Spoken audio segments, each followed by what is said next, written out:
भारत में मौसम का मिजाज एक अनबूझ पहेली के रूप में बना हुआ है। उत्तर पूर्वी भारत में भीषण गर्मी से जनजीवन परेशान है, तो दूसरी तरफ ट्राई सिटी के आसपास के क्षेत्रों का खुशगवार मौसम सैलानियों के लिए आकर्षण का केंद्र बना हुआ है।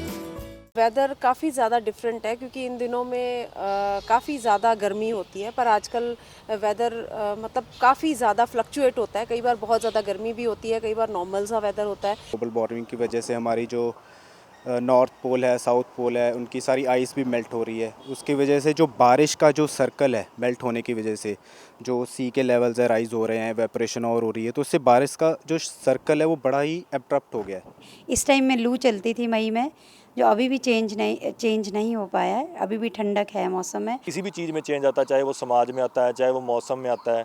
जो चेंज है वो जब नया चेंज आता है वो एक बार तो हमें बने बनाई सिस्टम को, बनी बनाई संस्था को उसको झेलना पड़ता है, उसको देखना पड़ता है, और उसके दुष्प्रभाव भी हो सकते हैं, उसके अच्छे भी हो सकते हैं। अब तक तो बहुत हॉट हो जाता था मौसम, तो अभी तक भी अनप्रेडिक्टेड रेन्स आ रही हैं, तो इसका तो क्रॉप पे, एनिमल लाइफ पे और हमारे पे, because our bodies are they are developed according to some way, तो हमारी बॉडीज़ को भी उसके साथ अडॉप्ट करने में there can be a problem.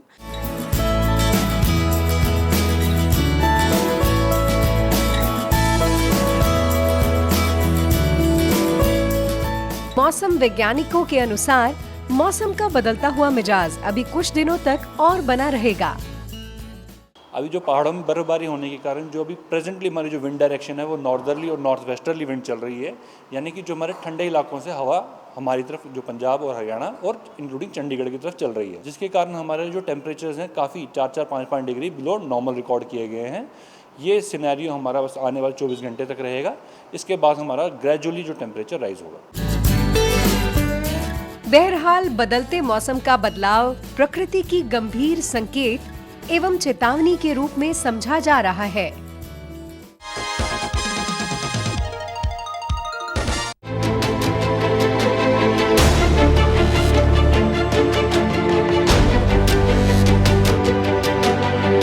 किसी भी लोकतांत्रिक देश के लिए चुनाव की प्रक्रिया गर्व एवं उत्साह का सबब माना जाता है,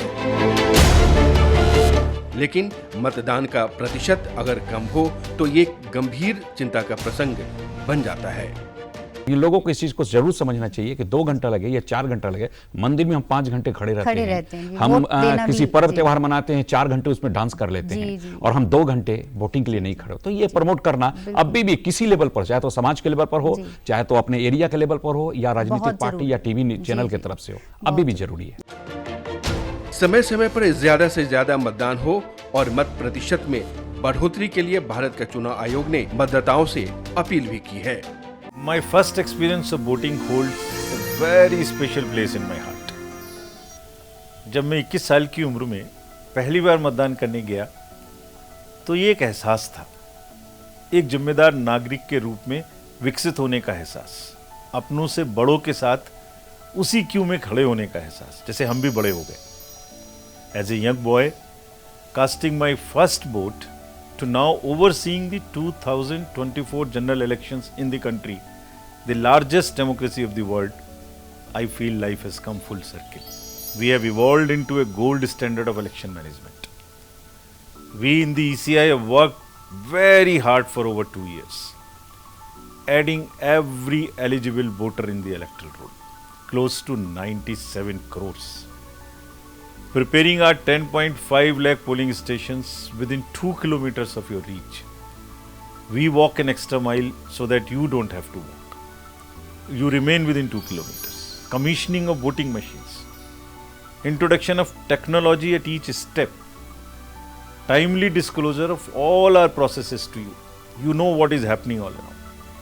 Participation of political parties and candidates at every stage. All arrangements are in place at each of over 10.5 lakh polling stations. Imagine how big it's an event at each of the polling station. अब आपकी बारी है। कृपया मतदान केंद्र पर जरूर आएं। आपसे अनुरोध है, गुजारिश है, जरूर आएं। आपका देश, आपका भविष्य, आपका वोट। चंडीगढ़ के युवा मतदाता अपने मतदान के लिए गंभीर नजर आते हैं, तो दूसरी तरफ इन युवाओं का उत्साह काबिले तारीफ नजर आता है। हेल्थ, एजुकेशन, ये दो मेन चीज़ें हैं जो बेसिकली गवर्नमेंट को प्रोवाइड करनी चाहिए टू ऑल द सिटीजन्स। और मैं एज ए स्टूडेंट तो मेरे लिए सबसे इम्पोर्टेंट है इस टाइम पे एजुकेशन। सो एजुकेशन को लेके जो भी उम्मीदवार अच्छा काम करेंगे, जो भी उस रिलेटेड न्यू पॉलिसीज़ बनाएंगे, जैसे भी न्यू एजुकेशन पॉलिसी आई थी जो कि एक बहुत बेहतर स्टेप था इस दिशा में, मैं चाहता हूँ कि इस तरह के स्टेप्स को और लिया जाए और हमारी जो एजुकेशन है उसको इंस्टेड ऑफ रोट लर्निंग के बजाय एप्लीकेशन ओरिएंटेड बनाया जाए।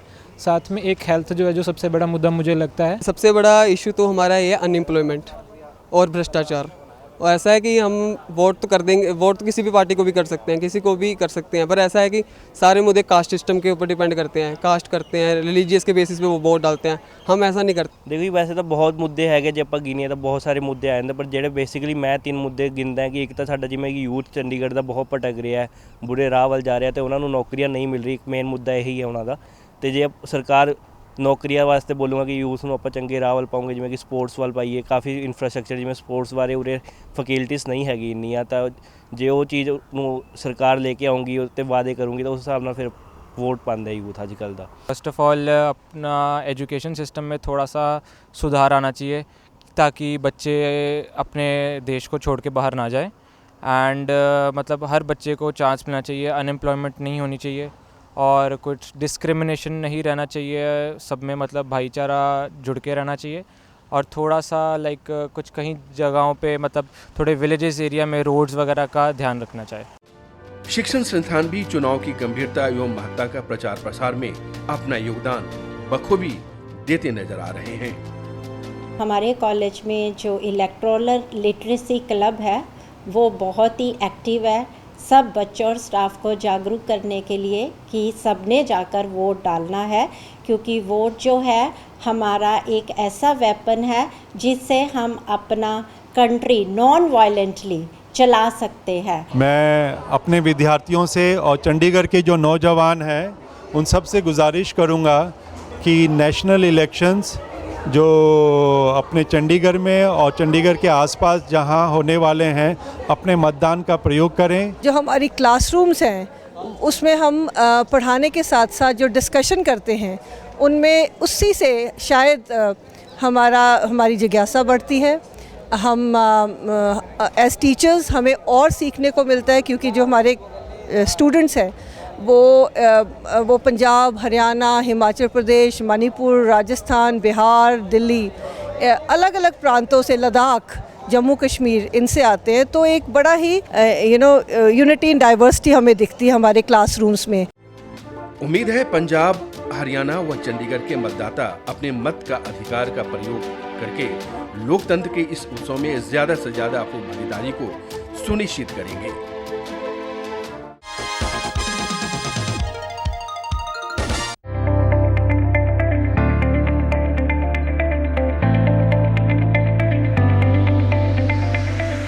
पिछले दिनों चंडीगढ़ के एक निजी स्कूल में विज्ञान के रहस्यों पर आधारित खिलौनों के माध्यम से प्रदर्शनी का आयोजन किया गया।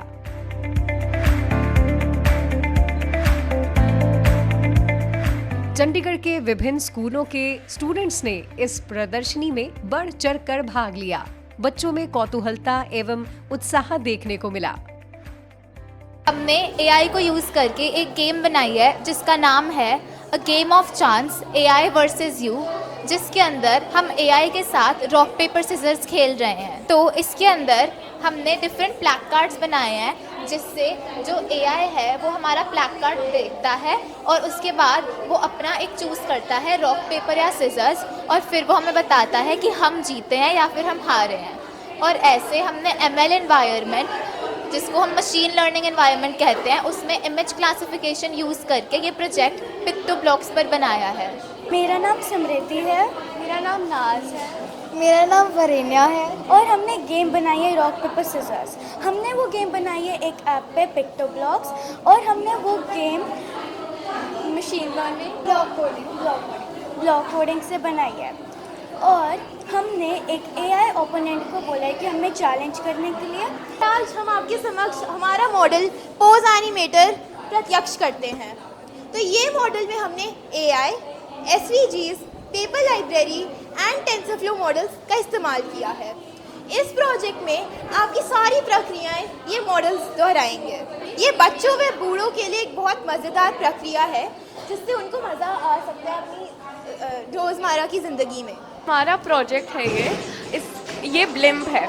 हमने अपने ब्लिम्प का नाम निम्बस रखा है और निम्बस का मतलब एक तरीके का क्लाउड होता है, बादल यानी।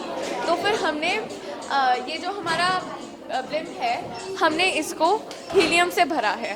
पहले वर्ल्ड वॉर 1 और 2 में इसे हाइड्रोजन से भरा जाता था, पर हम वो नहीं यूज़ करते क्योंकि वो बहुत ही ज़्यादा फ्लेमेबल होता है।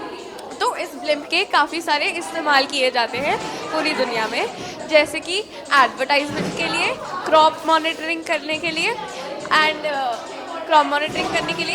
जियोग्राफिकल मॉनिटरिंग करने के लिए। जेस्चर कंट्रोल रोबोटिक कार बनाई है हमने, हमारे स्कूल के लैब में ही प्रोग्राम करी है। हमने इसको एक पिक्टोब्लॉक्स नाम के सॉफ्टवेयर पे बनाया है। ये अलग अलग दिशाओं में जाती है। हम इसके लिए जेस्चर्स करते हैं, यानी कि इससे वह आगे बढ़ती है, इससे वह रिवर्स जाती है, इससे राइट, इससे लेफ़्ट। ऐसे अनेक जेस्चर्स हैं जो हमने इसके अंदर प्रोग्राम करे हैं और कोई भी अपने हाथों से इस गाड़ी को चला सकता है। हमने आज एक प्रोजेक्ट बनाया है जिसका नाम है डांस रेवोल्यूशन।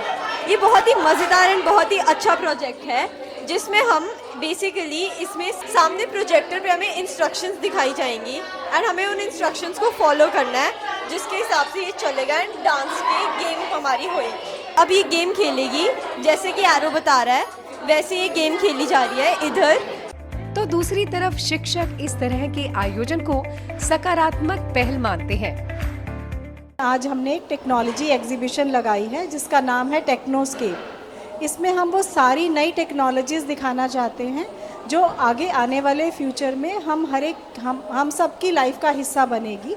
इसका नाम हमने दिया है टेक्नोस्केप। इसमें सारे आर्टिफिशियल इंटेलिजेंस से रिलेटेड और रोबोटिक्स से रिलेटेड एग्जिबिट्स हैं जिसमें बच्चों ने बहुत मेहनत की है और अलग अलग एग्जिबिट्स में वो अलग अलग टेक्नोलॉजीज़ को दिखाना चाहते हैं, चाहे वो आर्टिफिशियल इंटेलिजेंस हो, रोबोटिक्स हो, ड्रोन्स हो, हर एक तरह के एग्जिबिट यहाँ पे हमने प्रिपेयर किए हैं। इस तरह के विज्ञान के रहस्यों पर आधारित खिलौनों के माध्यम से प्रदर्शनी का आयोजन का सकारात्मक प्रभाव बच्चों में अवश्य देखा जा सकता है।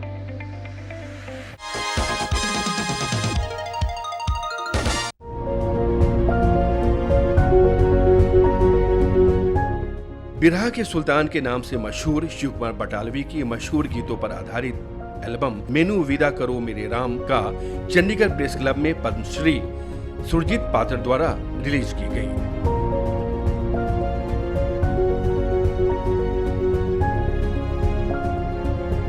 इस एल्बम में मशहूर गजल गायक विनोद सहगल, रोमी रंजन, अशोक मस्ती, आलिया आजमानी, नितिन नारायण ने अपनी आवाज दी है। इस अवसर पर वीडियो फिल्म निर्माता जितेंद्र सहराज और शिव कुमार बटालवी के बेटे मिहिर बटालवी ने भी अपनी उपस्थिति दर्ज की है।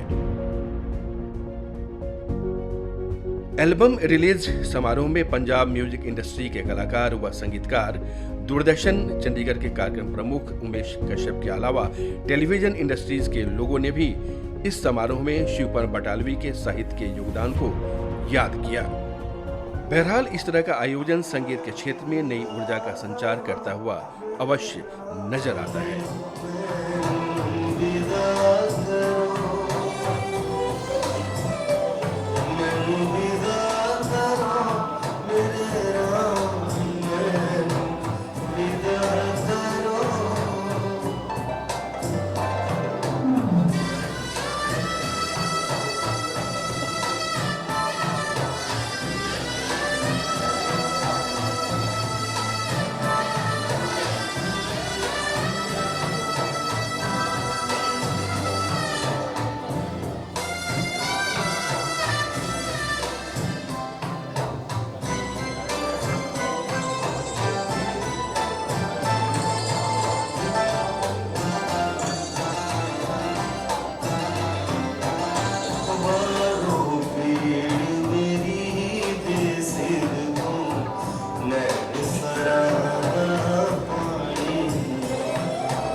है।